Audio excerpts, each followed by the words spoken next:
Hello friends, welcome back to study मानिया।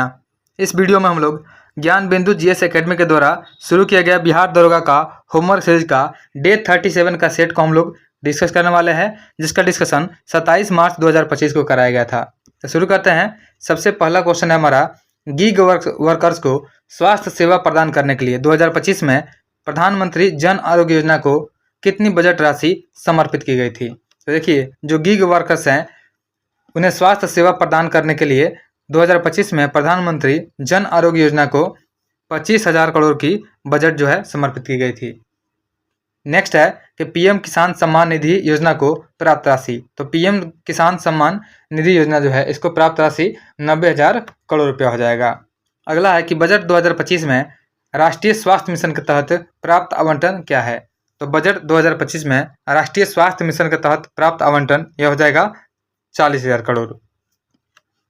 Next है, अगला क्वेश्चन है कि बजट 2025 में मनरेगा अधिनियम के लिए आवंटन राशि क्या है। तो 2025 का जो बजट आया है इसमें मनरेगा अधिनियम के लिए आवंटित जो राशि है यह 60,000 करोड़ रुपए है 2025 में। नेक्स्ट है कि बजट 2025 में प्रधानमंत्री आवास योजना के लिए आवंटित राशि। तो बजट 2025 में प्रधानमंत्री आवास योजना के लिए आवंटित राशि 70,000 करोड़ रुपए है। नेक्स्ट है, अगला क्वेश्चन है कि भारत का पहला कागज रहित बजट कब प्रस्तुत किया गया था। तो भारत का पहला कागज रहित बजट जो है यह प्रस्तुत किया गया था 2021-22 का बजट। और वहीं फर्स्ट डिजिटल बजट की बात करें तो यहीं फर्स्ट डिजिटल बजट बोल सकते हैं या कागज रहित बजट दोनों बोल सकते हैं। भारत का पहला ग्रीन बजट कब प्रस्तुत किया गया था। तो भारत का पहला ग्रीन बजट को 2020 में प्रस्तुत किया गया था।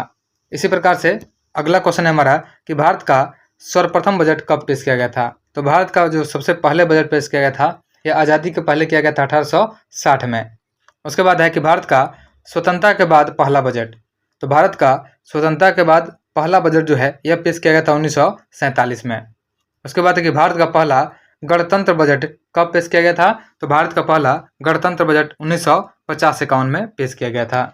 नेक्स्ट है, अगला क्वेश्चन है कि बजट में लॉन्च किए गए 6 वर्षीय आत्मनिर्भर मिशन का फोकस किन दालों पर है। तो बजट में जो 6 वर्षीय आत्मनिर्भर मिशन का फोकस जो है वह मूंग, तूर और उसके बाद उड़द, यह 3 दालों पर है। अगला क्वेश्चन है कि 2025 में किस मंत्रालय को सबसे अधिक बजट आवंटित किया गया है। तो 2025 में रक्षा मंत्रालय को सबसे अधिक बजट को आवंटन किया गया है। इसी में अगला पॉइंट है कि 2025 में शिक्षा के विकास के लिए कितना धन आवंटित किया गया। तो 2025 में शिक्षा के विकास के लिए राष्ट्रीय शिक्षा मिशन योजना का आवंटन किया गया है। नेक्स्ट है कि 2025 बजट में पूर्वोत्तर विकास के लिए कितना धन आवंटित किया गया है। तो 2025 में बजट में पूर्वोत्तर विकास के लिए 10,000 करोड़ रुपए जो है आवंटित किया गया है। इसी में अगला पॉइंट है, पूर्वोत्तर योजना किस बजट के दौरान चलाई गई। तो पूर्वोत्तर योजना जो है यह 2024 के बजट के दौरान चलाई गई है।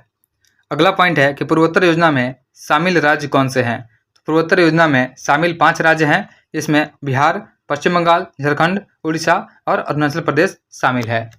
नेक्स्ट है, अगला क्वेश्चन देखते हैं। अगला क्वेश्चन है, क्वेश्चन नंबर 6 है कि बजट 2025 में किस पहल का उद्देश्य ग्रामीण क्षेत्रों में डिजिटल बुनियादी ढांचे में सुधार करता है। तो हो जाएगा ग्राम डिजिटल योजना हो जाएगा। नेक्स्ट पॉइंट है हमारा कि डिजिटल रेडियो का लक्ष्य क्या है। तो डिजिटल रेडियो का लक्ष्य जो है 2025-26 तक रखा गया है। पहला डिजिटल बजट जो है कौन सा है। तो पहला डिजिटल बजट जो है यह 2021 का बजट हो जाएगा।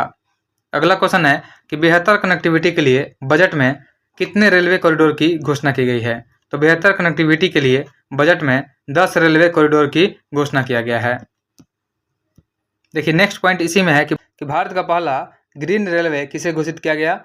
तो भारत का पहला ग्रीन रेलवे यह रामेश्वरम से मदुरई को किया गया है, 2016 में किया गया है। अगला पॉइंट है कि रेलवे द्वारा कार्बन मुक्ति लक्ष्य क्या है। तो रेलवे के द्वारा कार्बन मुक्ति का लक्ष्य 2030 तक रखा गया है। नेक्स्ट है कि 100 कम उत्पादक वाले जिलों में 1.7 करोड़ किसानों के समर्थन के लिए कौन सी योजना चलाई गई है। तो हो जाएगा प्रधानमंत्री धन धान्य योजना। इसी का अगला पॉइंट है कि केसीसी के तहत लोन राशि कितनी की गई है। तो केसीसी के तहत जो है लोन राशि को अब 3 से 5 लाख कर दिया गया है।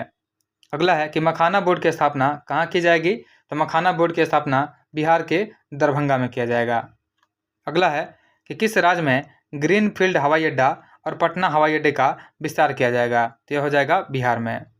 संशोधित उड़ान योजना कितने नए गंतव्यों से जुड़ेगी? तो संशोधित उड़ान योजना जो है यह 120 नए गंतव्य से जुड़ेगी। नेक्स्ट है, अगला क्वेश्चन है कि बजट 2025-26 में विभिन्न कानूनों में प्रावधानों को गैर अपराधी बनाने संबंधित उद्देश्य किस विधेयक से जुड़ा हुआ है? तो हो जाएगा जन विश्वास विधेयक 2.0 हो जाएगा। नेक्स्ट है कि नारी बंधन विधेयक कब पेश किया गया? तो नारी बंधन विधेयक को 2024 में पेश किया गया है। अगला है कि दलहनों में आत्मनिर्भरता मिशन कितने वर्षों के लिए योजनाबद्ध है? तो हो जाएगा 6 वर्षों के लिए योजनाबद्ध है। नेक्स्ट है, अगला क्वेश्चन है कि जल जीवन मिशन को किस वर्ष तक बढ़ाया गया है? तो जल जीवन मिशन को 2028 तक के लिए बढ़ा दिया गया है। नेक्स्ट है, जल जीवन मिशन के तहत हर घर में टॉप राज्य हो जाएगा गोवा। अगला है कि हर घर जल में टॉप जिला तो हो जाएगा बुरहानपुर उत्तर प्रदेश का। नेक्स्ट है, रिवीजन मिशन के तहत प्रश्नों के उत्तर दीजिए। इसमें पहला क्वेश्चन है कि बिहार बजट 2025-26 में किसे प्राथमिकता दी गई है? तो बिहार बजट 2025-26 में शिक्षा और महिला सशक्तिकरण को प्राथमिकता दिया गया है। नेक्स्ट है कि 2025 में बिहार के किस जिले में महिला हाट खोली जाएगी? तो 2025 में बिहार के पटना जिला में महिला हाट को खोला जाएगा। अगला है कि 2025 बजट के तहत राज्य पथ निगम में महिला आरक्षण क्या है? तो 2025 बजट के तहत जो है राज्य पथ निगम में महिला आरक्षण 33% हो जाएगा। अगला क्वेश्चन है कि 2024-25 और 25-26 में बजट राशि अंतर क्या है? तो 2024-25 का जो बजट था 2.7 लाख करोड़ था और 2025-26 का जो है 3.17 लाख करोड़ है। तो इसका जो डिफरेंस है यह हो जाएगा 38,169 करोड़ रुपए हो जाएगा। नेक्स्ट है, अगला क्वेश्चन है 13 नंबर, रिवीजन सीरीज के तहत प्रश्नों का उत्तर देना है। पहला है कि वित्त वर्ष 2025 में कृषि क्षेत्र में कितनी वृद्धि का अनुमान है? तो वित्त वर्ष 2025 में कृषि क्षेत्र में 3.8% वृद्धि का अनुमान है। नेक्स्ट है कि 2026 में वास्तविक जीडीपी का अनुपात क्या है? तो 2026 में वास्तविक जीडीपी का अनुपात 6.8% हो जाएगा। अगला क्वेश्चन है कि दूरसंचार और सेवा क्षेत्रों में भारत का स्थान। तो दूरसंचार और सेवा क्षेत्रों में भारत का स्थान दूसरा हो जाएगा। अगला है कि अंतरिक्ष विजन 2047 में इसरो को 2 मिशन कौन से है? तो अंतरिक्ष विजन 2047 में इसरो के 2 मिशन गगनयान हो जाएगा और एक हो जाएगा चंद्रयान चौथा हो जाएगा। नेक्स्ट है कि 2025 में खाद्य दृष्टिकोण से किस योजना में मौलिक बदलाव किया गया है? तो यह हो जाएगा पीएम गरीब कल्याण अन्न योजना। याद रखेंगे कि 2025 में खाद्य दृष्टिकोण से पीएम गरीब कल्याण अन्न योजना जो है इसमें मौलिक बदलाव किया गया है। नेक्स्ट है, जल जीवन मिशन के तहत कितने परिवारों को नल जल आपूर्ति सेवा मिली है? तो हो जाएगा 12 करोड़ परिवार।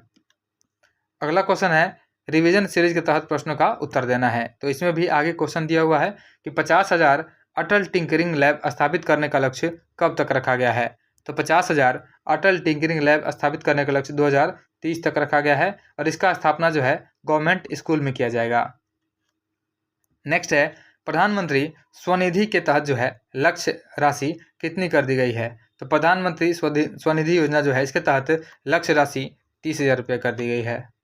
अगला है कि पूर्वोत्तर विकास योजना कब शुरू की गई? तो पूर्वोत्तर विकास योजना जो है जून 2020 में शुरू किया गया है। नेक्स्ट है, पीएम किसान योजना के लिए बजट 2025 में आवंटित राशि क्या है? तो पीएम किसान योजना के लिए बजट 2025 में आवंटित राशि 90,000 करोड़ हो जाएगा। नेक्स्ट है, मखाना बोर्ड किस राज्य में बनाया जाएगा? तो मखाना बोर्ड को बिहार के दरभंगा में बनाया जाएगा। अगला क्वेश्चन है कि वर्तमान बजट और आर्थिक सर्वेक्षण क्रमशः किन तिथि को पेश किया गया है? तो वर्तमान बजट और आर्थिक सर्वेक्षण की बात करते हैं तो यह 1 फरवरी को वर्तमान बजट और आर्थिक सर्वेक्षण जो है यह किया गया है 31 जनवरी को। अगला है कि बिहार में ब्राउन फील्ड हवाई अड्डा कहाँ बनाया जाएगा? तो बिहार में ब्राउन फील्ड हवाई अड्डा जो है यह बिहटा में बनाया जाएगा।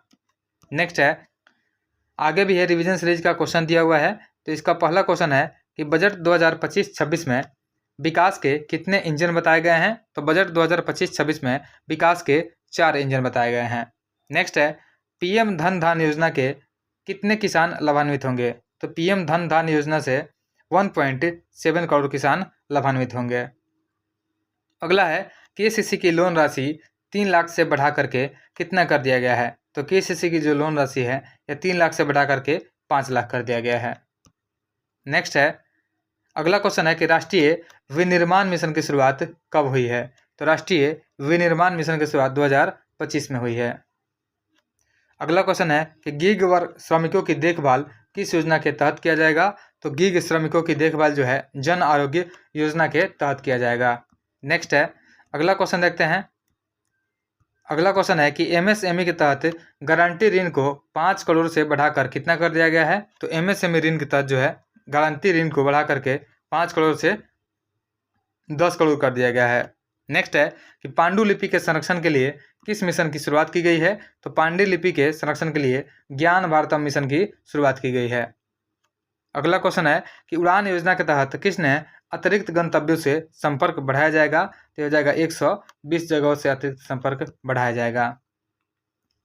अगला क्वेश्चन है क्वेश्चन नंबर 16। देखिए 16 नंबर क्वेश्चन है कि दक्षिण पूर्वी एशिया का एकमात्र स्थल उद्देश्य कौन सा?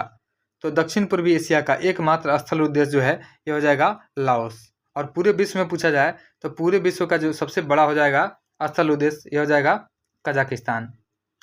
नेक्स्ट है, अकबर ने मेवाड़ को अपने अधीन करने के लिए किस किले पर आक्रमण किया था? तो अकबर ने मेवाड़ को अपने अधीन करने के लिए चित्तौड़ के किले पर 1567 में आक्रमण किया था और अधिकार जो है 1568 में कर लिया था। नेक्स्ट है, पटाखों से निकलने वाले हरे, लाल रंग और पीले रंग किसके कारण उत्पन्न होते हैं? तो पटाखों से निकलने वाले जो हरे रंग होते हैं यह बेरियम नाइट्रेट से उत्पन्न होते हैं, लाल रंग स्ट्रोंशियम से और पीला रंग सोडियम नाइट्रेट से उत्पन्न होते हैं। अगला क्वेश्चन है कि विपक्ष का नेता होने के लिए लोकसभा में कम से कम कितनी प्रतिशत सीटें आवश्यक है? तो विपक्ष का नेता होने के लिए लोकसभा में कम से कम 10% सीटों का होना आवश्यक है। नेक्स्ट है कि गारो, खासी और जयंतिया पहाड़ी किसके द्वारा दक्षिण प्रायद्वीप से अलग होता है? देखिए 20 नंबर जो क्वेश्चन है ये आप लोगों को बताना है कि गारो, खासी और जयंतिया पहाड़ी जो है किसके द्वारा दक्षिण प्रायद्वीप से अलग होते हैं। तो आप लोग इसको कमेंट में बताइएगा। नेक्स्ट है, अगला क्वेश्चन है क्वेश्चन नंबर 21 है कि उबर कप किस खेल से संबंधित है? तो उबर कप जो है यह बैडमिंटन से संबंधित है।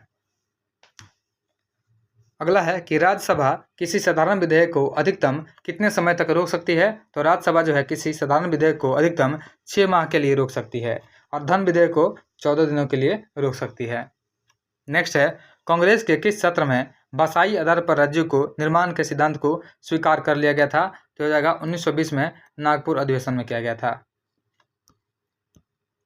अगला क्वेश्चन है क्वेश्चन नंबर 24। इसमें मिलान करना है कि कौन सा सुमेलित नहीं है। देखिए बोला गया इसमें कौन सा सुमेलित नहीं है। संवाद कौमुदी जो है इसके संस्थापक राजा राम मोहन राय हो जाएंगे, विद्यासागर जो है या सोम प्रकाश के विद्यासागर हो जाएंगे और मोतीलाल प्रसाद जो है ये अमृत बाजार पत्रिका के हो जाएंगे। लेकिन यहाँ पे एनी बेसेंट दिया गया है। एनी बेसेंट जो है servants society of India, servant society of India जो है यह गोपाल कृष्ण गोखले के द्वारा शुरू किया गया था। एनी बेसेंट के द्वारा नहीं किया गया था। एनी बेसेंट के द्वारा कॉमनवेल्थ का शुरुआत किया गया था और न्यू इंडिया का शुरुआत किया गया था। तो यह डी जो है सुमेलित नहीं है, हमारा आंसर डी हो जाएगा। नेक्स्ट है, अगला क्वेश्चन है कि भारत से सबसे लंबी तटीय रेखा वाले 3 राज्य कौन से हो जाएंगे? तो भारत में सबसे लंबी तटीय रेखा वाले सबसे पहले हो जाएगा गुजरात, फिर उसके बाद दूसरे नंबर पे आंध्र प्रदेश और तीसरे नंबर पे तमिलनाडु हो जाएगा। अगला क्वेश्चन है कि काकरापारा जल विद्युत परियोजना किस नदी पर अवस्थित है? तो काकरापारा जल विद्युत परियोजना जो है यह ताप्ती नदी पर अवस्थित है। अगला क्वेश्चन है तंग घाटी। तंग घाटी नामक बीहड़ का निर्माण किस नदी के द्वारा किया जाता है? तो तंग घाटी नामक जो बीहड़ का निर्माण जो है यह चंबल नदी के द्वारा होता है। तो हमारा आंसर इसका चंबल नदी हो जाएगा। अगला है संगाई हिरन नामक दुर्लभ प्रजाति के संरक्षण के लिए किस राष्ट्रीय उद्यान की स्थापना की गई है? तो संगाई हिरन नामक दुर्लभ प्रजाति के संरक्षण के लिए केबुल लामजाओ मणिपुर राष्ट्रीय उद्यान का स्थापना किया गया है। नेक्स्ट है, अगला क्वेश्चन है कि संकुचन चरण के दौरान अधिकतम दबाव क्या है जिस पर मुख्य धमनी के माध्यम से हृदय रक्त को छोड़ देता है? तो हो जाएगा 120/80। नेक्स्ट है, गुणसूत्र के कितने युग्मों को ऑटोसोम कहा जाता है जो पुरुष और महिला दोनों में एक समान होते हैं? तो होते हैं 22 जोड़ा। तो 22 जोड़ा होता है जो इसको हम लोग ऑटोसोम बोलते हैं। नेक्स्ट है, अगला क्वेश्चन है कि लिंग गुणसूत्रों में असमानताओं के कारण कौन से दो विकार उत्पन्न होते हैं। तो लिंग गुणसूत्रों में असमानताओं के कारण एक टर्नम सिंड्रोम होता है और एक होता है क्लाइफेंट्रम सिंड्रोम होता है। दो विकार उत्पन्न होते हैं। नेक्स्ट है डीएनए की लंबाई आमतौर पर किसके द्वारा निर्धारित किया जाता है। तो डीएनए की लंबाई जो है यह न्यूक्लियोटाइड के द्वारा निर्धारित किया जाता है। तो हमारा इसका आंसर हो जाएगा न्यूक्लियोटाइड हो जाएगा। अगला क्वेश्चन है क्वेश्चन नंबर 33 है किसी डीएनए तथा आरएनए पर आनुवांशिक जानकारी की प्रतिलिपि बनाने की प्रक्रिया को क्या कहते हैं। तो किसी डीएनए या आरएनए पर आनुवांशिक जानकारी की प्रतिलिपि बनाने की प्रक्रिया को अनुलेखन कहा जाता है। नेक्स्ट है किसके द्वारा दिया गया विकास का सिद्धांत जो है हमें दिखाता है कि कैसे जीवन सरल से जटिल रूप में विकसित हुआ है। तो हो जाएगा डार्विन का विकासवाद का सिद्धांत हो जाएगा। नेक्स्ट है अगला क्वेश्चन है क्वेश्चन नंबर 35 है आनुवंशिकता की मूल संरचनात्मक और क्रियात्मक इकाई क्या है। तो आनुवंशिकता की मूल संरचनात्मक और क्रियात्मक इकाई क्या हो जाएगा, जीन हो जाएगा। नेक्स्ट है मेंडल के आनुवंशिक के प्रयोग के लिए मटर के कितनी जोड़ी लक्षणों को प्रयोग के लिए चुना गया था। तो हो जाएगा उन्होंने 7 जोड़ी मटर के जोड़ों को चुना था। नेक्स्ट है अगला क्वेश्चन है क्वेश्चन नंबर 37 है कि कौन सा वायु प्रदूषक जो है ऑक्सीजन की अपेक्षा अधिक शीघ्रता से हीमोग्लोबिन में घुल जाता है। तो हो जाएगा कार्बन मोनोऑक्साइड। अगला क्वेश्चन है कि एक हल्के पीले रंग का क्रिस्टलीय यौगिक जिसका उपयोग फोटोग्राफी में किया जाता है उसे क्या कहते हैं। तो फोटोग्राफी में पीले रंग का जो यौगिक का प्रयोग किया जाता है वह होता है सिल्वर ब्रोमाइड। नेक्स्ट है प्रयोगशाला में अभिकर्मक के रूप में एक साबुन अपमार्जक आदि में किसका प्रयोग किया जाता है। तो इसमें किया जाता है NaOH का प्रयोग किया जाता है। नेक्स्ट है अगला क्वेश्चन है क्वेश्चन नंबर 40 कि तारों तथा सूर्य का अधिकांश द्रव्यमान किस तरल से बना है। तो तारों तथा सूर्य का अधिकांश जो सतह होता है यह हाइड्रोजन और हीलियम से मिलकर के बना होता है। नेक्स्ट है कच्चे फलों को पकाने के लिए किसका प्रयोग किया जाता है। तो कच्चे फलों को पकाने के लिए प्राकृतिक इथिलीन या कृत्रिम एसिटिलीन का प्रयोग किया जाता है। अगला क्वेश्चन है किस गैस का ताप कम करने पर यह शुष्क ठोस में परिवर्तित हो जाता है जिसे शुष्क बर्फ कहा जाता है। तो होता है CO2 कार्बन डाइऑक्साइड जो होता है इसका टेम्परेचर कम करने पर यह शुष्क ठोस में चेंज हो जाता है। नेक्स्ट है किस गैस के निर्माण पर मॉन्ट्रियल प्रोटोकॉल के चरणबद्ध रूप से रोक लगा दी गई थी। तो हो जाएगा CFC जो है गैस इसके निर्माण पर मॉन्ट्रियल प्रोटोकॉल में चरणबद्ध रूप से रोक लगा दी गई थी। अगला क्वेश्चन है कि CNG एक हाइड्रोकार्बन का मिश्रण है इसमें कितने प्रतिशत मीथेन का प्रयोग किया जाता है। तो CNG एक हाइड्रोकार्बन का मिश्रण होता है और इसमें 80% मीथेन का प्रयोग किया जाता है। नेक्स्ट है अगला क्वेश्चन है क्वेश्चन नंबर 45 है कि जल में ऑक्सीजन की कितनी प्रतिशत मात्रा उपस्थित होती है। तो जल में ऑक्सीजन की 88 से 90% मात्रा जो है उपस्थित होती है और मानव शरीर में जो जल की मात्रा है 65%, वायुमंडल में लगभग 21%। सॉरी यहाँ पे ऑक्सीजन का बात किया गया है कि मानव शरीर में 65% ऑक्सीजन होता है और वायुमंडल में 21% ऑक्सीजन होता है। नेक्स्ट है कि भारत के संविधान में पंचवर्षीय परिभाषा की अवधारणा कहाँ से ली गई है। तो भारत के संविधान में पंचवर्षीय परिभाषा का अवधारणा यह रूस से लिया गया है। अगला क्वेश्चन है कि भारत ने किस पंचवर्षीय योजना के दौरान मिश्रित अर्थव्यवस्था को संयोजित किया। तो भारत ने दूसरी पंचवर्षीय योजना के दौरान जो है मिश्रित अर्थव्यवस्था को संयोजित किया है जो कि 1956 से 61 तक था।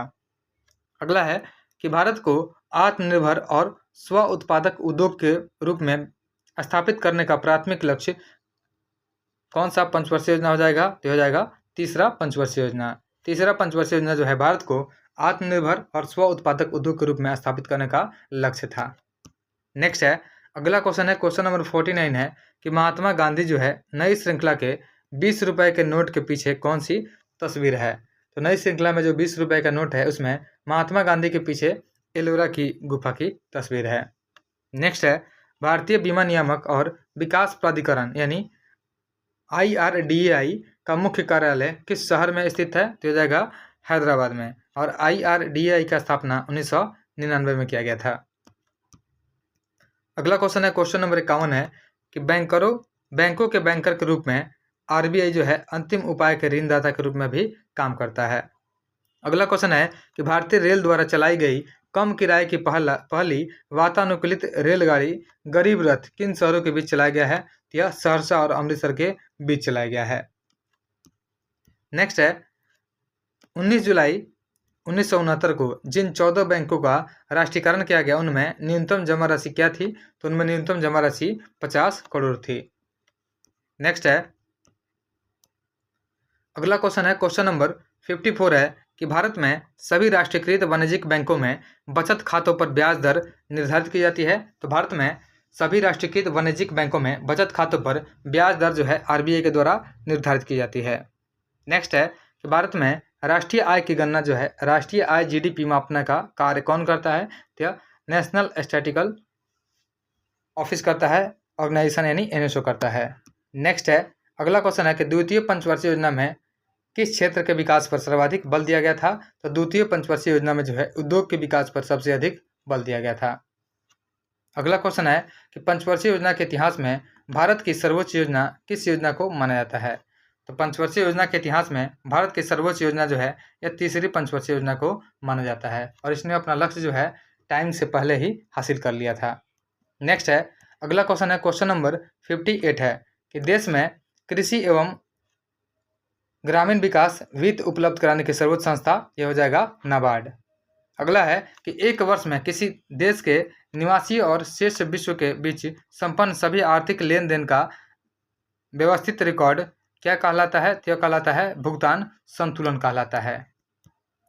अगला क्वेश्चन है कि निम्नलिखित में से अर्थव्यवस्था की वह शाखा कौन सी है जो संपूर्ण समुदाय, चाहे वह एक राष्ट्र हो, एक क्षेत्र हो या संपूर्ण विश्व हो, कि अर्थव्यवस्था के प्रदर्शन, संरचना और व्यवहार से संबंधित है? तो हो जाएगा समष्टि हो जाएगा।